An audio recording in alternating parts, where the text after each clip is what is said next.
Yes, sir. You're the lawyer, sir. Now this happened many years ago, but I was just reminded of it last night by a former coworker. I got my degree in business with a paralegal minor. Worked as a paralegal for a few years before moving to a new city.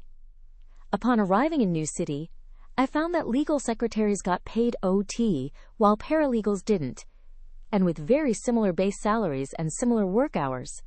At the end of the day, the legal secretaries made more money. So I took a job as a legal secretary. 2. I worked directly for 2 attorneys.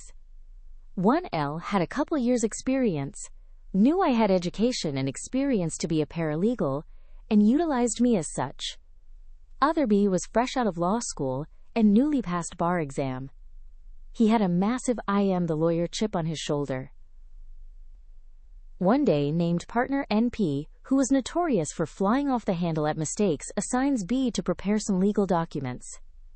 Instead of saying, "Hey, NP needs documents on this file to handle this issue," and having me do them, he takes the time to actually dictate the documents. As I am working on them, I realize Hez made a logistical mistake.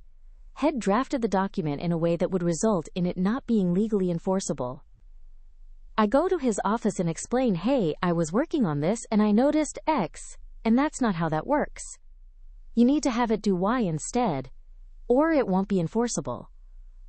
He says, "I know what I am doing and that's the way it needs to be done, so just do it as I dictated it."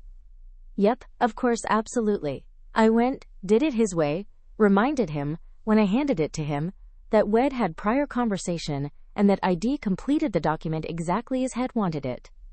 He happily nods, and off he goes to NP to give him the finished work.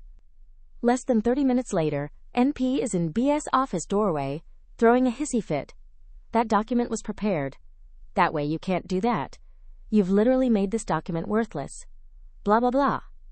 I sat out in my cube and hid behind a piece of paper while NP told B to prepare the document exactly how ID told him it needed to be prepared.